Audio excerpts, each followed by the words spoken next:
Alrighty guys, welcome back to another video, another day, another dollar with your boy. We're going to be breaking down our futures contract per usual. We're going to be looking at the S&P 500 futures contract. First and foremost, I want to say thank you guys to anybody that does support and stay and watch these videos. Truly appreciate it. Even though it's more or less for me just kind of reviewing my charts and going through the motions. But anybody that does stick around, I do appreciate it. And hopefully you guys, if you do watch it, find some type of value out of it. I wish I had the money to put, or how's the saying? Put my money where the mouth is, or put my mouth where my money is. Whatever the saying is. Anyway, I wish I had the money to do some of the trades that I would like to do, because I definitely would have shorted the market yesterday, and I seen it well, read it well, and in yesterday's video, if you guys do recall, I was saying that yes, the probability does favor the market continuing to push upward because we are up in all three time frames, but because of the lack of acceptance above a certain level and just kind of the weak volume and the wide point of control that we had yesterday, I was kind of expecting a little bit of a pullback. Now, I wasn't expecting the pullback that we got today, and had I had a short position on, it would have just absolutely smoked. So we'll get into the dirty and nitty gritty details here in a minute. But right now, we're just going to start off by looking at the monthly, the weekly, and then the daily, because things have changed in the daily. And like I said in just today's video, I gave you guys a bunch of downside destinations that we would hit if the market decided to get ugly on the downside due to the Fed meeting today. And apparently the market did not like what it heard, especially after the Microsoft and Google earnings. They didn't quite enjoy that, I guess, because those stocks opened up down pretty good today, and then had some continuation on the downside. And then today in the ES and SPY, we opened with a gap down. So just across the board, SPY, Qs, all, just wasn't a very good day for the buyers, to say the least. Now, it doesn't mean that we're not completely healthy, but we are, and that this market isn't having a healthy pullback, but maybe it means more at certain point in time. And right now, it's just a healthy pullback, nothing to worry too much about, but we'll get into the details here in just a second. All right, so let's go ahead and start with the monthly. Monthly one-time framing up, okay? We've been one-time framing up since we broke out of this balance back in December. One-time framing up 2 months in a row now, okay? We have backed off a pretty good amount from our all-time high of 49.5725. We've backed off a pretty good amount, and now we're, basically, you don't want to get below 4,800 if you're the buyer, right? You don't want to get below 4,800, but it would not be bad or unhealthy for this market to have a little bit of consolidation on the monthly and the weekly time frame to truly find some acceptance in buyers.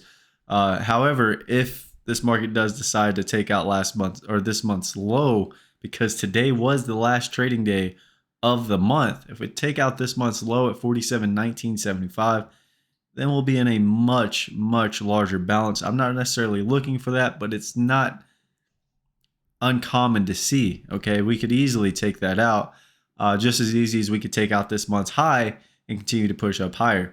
And that will be more probable as long as certain levels hold, like 4,800, and we get back above the 4,900 level. If not, then this market could see a little bit more of a pullback than what some would like from the all-time highs. But like I said, not unhealthy, especially within the first couple months. Now, we definitely don't want to see what we did last year, where we set an all-time high in January and then continued to just kind of drift lower all year long. Or excuse me, not last year. The year of 2021, right? 2022, not bad.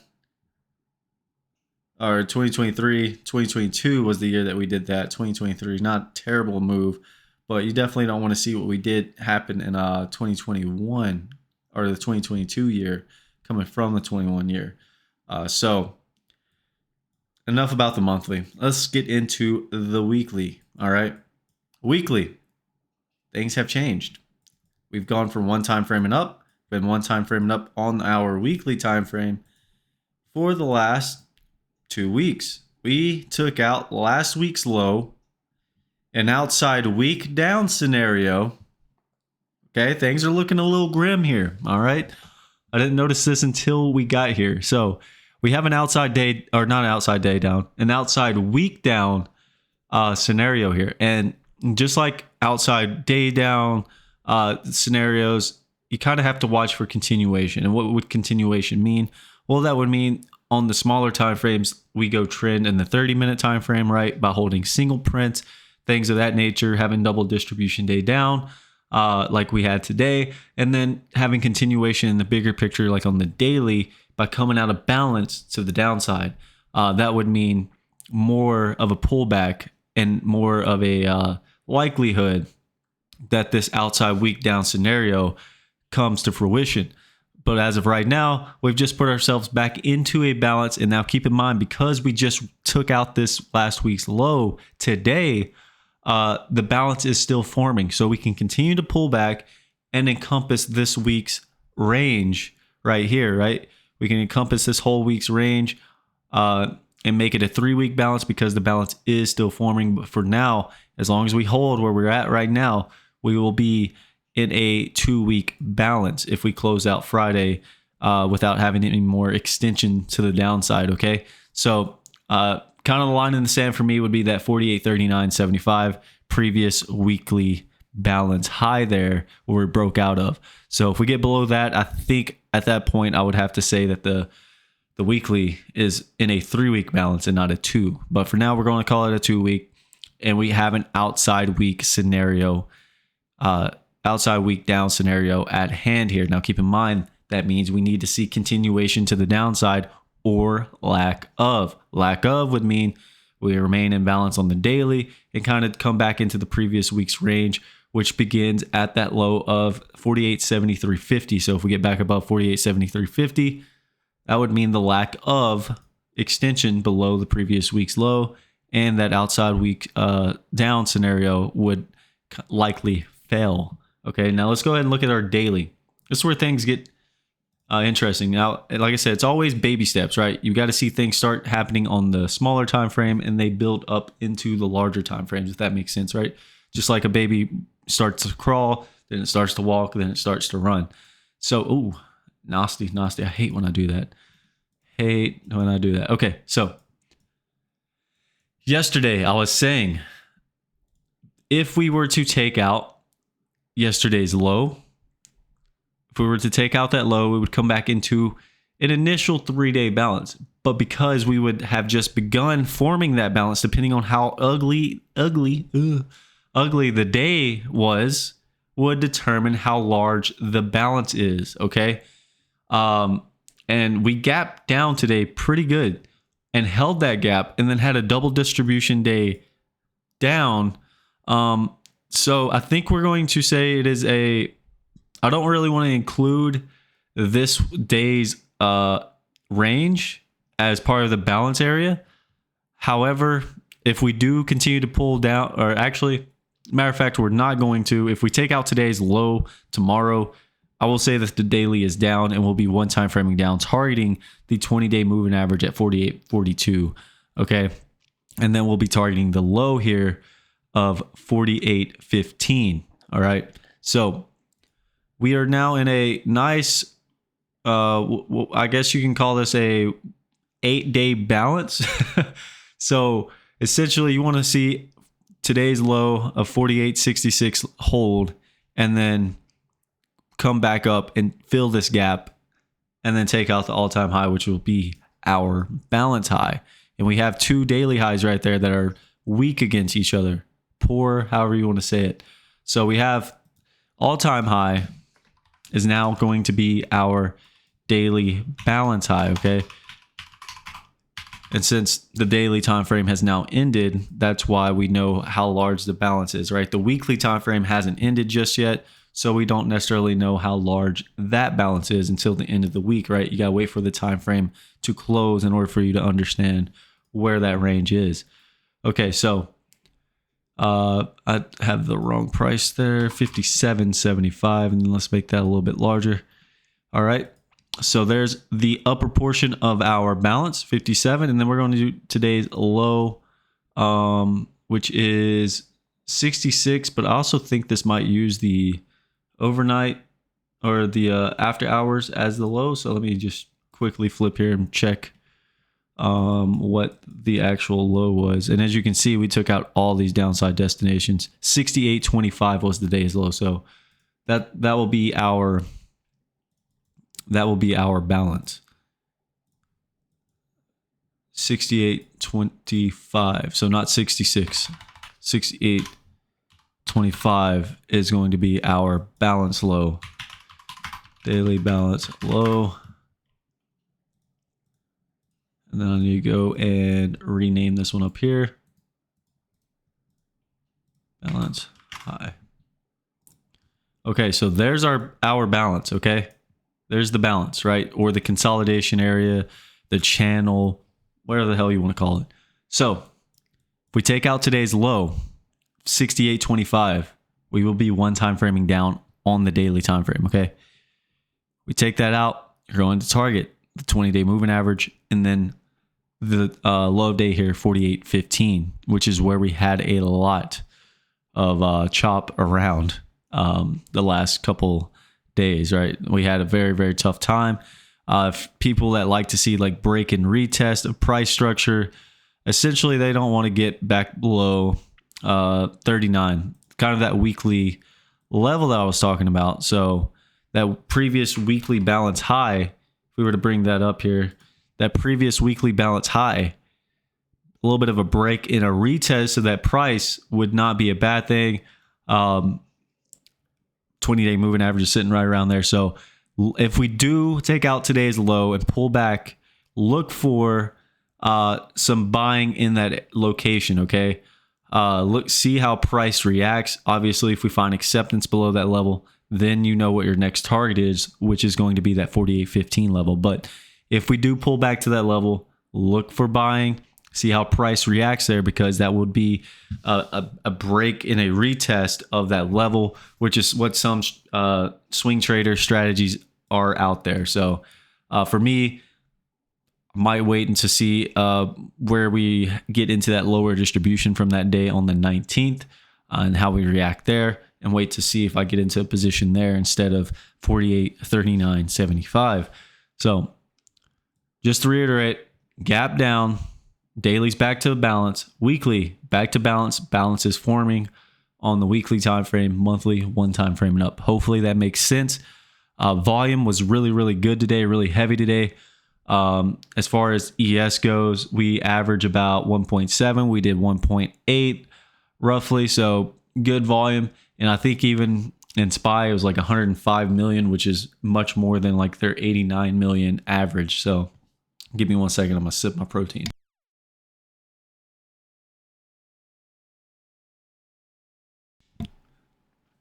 Sorry about that. Gotta get the protein in when I can. So now let's go ahead and get into the nitty gritty. I took one trade today, one trade only. Nothing fancy. Made 21 points. Got out of the market because it was just a whole lot of chop. Small range initially.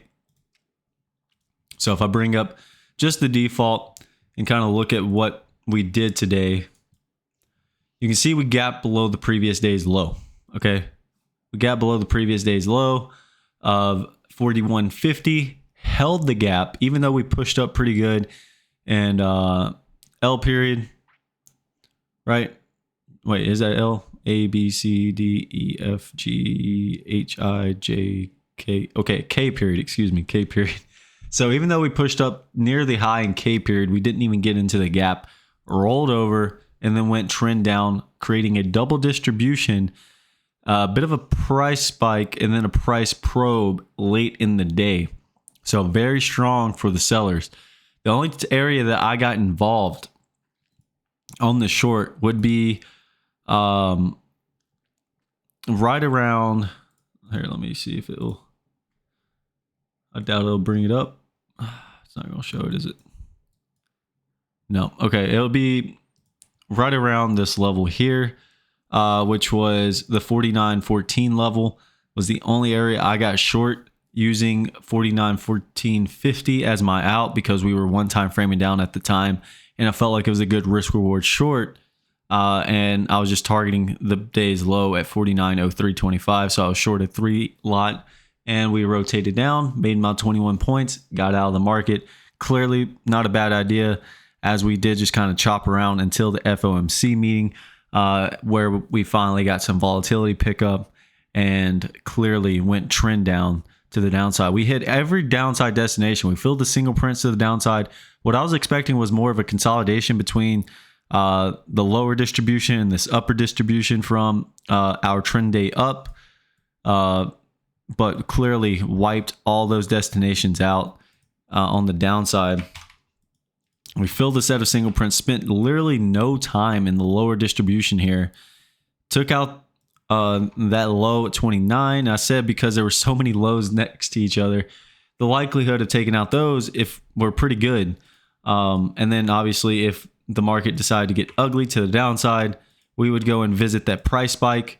And then the 9Y point of control was the ultimate target for me, at least. And then clearly we just continue to rotate down pretty aggressively. So we hit all these downside targets. That's why you got to know, like, if you do trade this environment, I just let it do and wait till tomorrow to see what we can do as far as trading. But if you do trade this, it's always good to know where these targets could be, because either A, it could be a target where they will bounce from, or B, it'll be a target if it's already on the move to the downside to get to. All right. So clearly that 9Y point of control was a pretty good target. And then these daily lows here from the 23rd and the 22nd at 74.25 and 73.50 were also very good targets. So your next downside target is going to be, so we are now in the upper distribution, or closed in the upper distribution from that trend day up back on the 19th. Now, where I was talking about getting involved on a buy, because keep in mind, the 48.39 level was where the weekly balance high was. Okay, previous weekly balance high, that's where that was. The lower distribution is right in that area as well. So, like I said, I would see how we reacted to this lower distribution here before making a decision to get into like a swing long. See how we react in this range here between 48.41 and 48.15 if we were to get into that area. But those are going to be your next downside targets.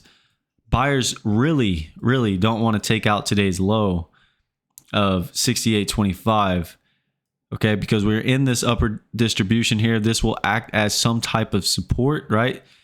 You want to see buyers step in this range, because that's, we held here, right? We held here and then moved higher, continued a one-time frame up. Now we're pulling back, revisiting that level, okay?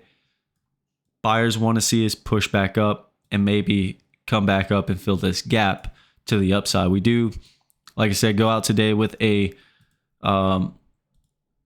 double distribution day down. We do have a 9Y point of control, which will be a target on the upside. So a lot happened today, but not a whole lot as far as destinations on the upside. We just have a few. So we're going to go ahead and mark this. 30.50 is going to be our high day, which is where the gap begins. Okay, gap starts here. So if you guys want to mark this on your chart with me, gap starts. Ooh, not 32.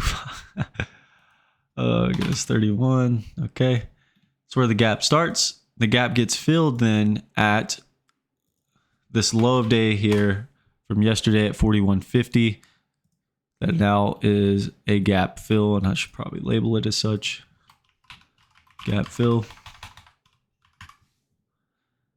And we'll kind of thicken that up a little bit just to kind of, and we'll make it a different color. Let's make it, it's like a more red. So we know that's where the gap fills, kind of the line in the sand. So we have the gap fill there. We have our 9Y point of control here at 49.11. 49.11 is going to be our 9Y point of control. Or is it? You can make it 49.11 or 49.50. Either one is going to be fine. Point of control is right in that range. So I'm going to go with 49.11, which also is our volume POC. So 9 wide, point of control. And that will be an upside destination if we cannot take out the day's low and get back above the price spike and then the price probe. Price spike and price probe are two different things. Price probe happens usually later in the day.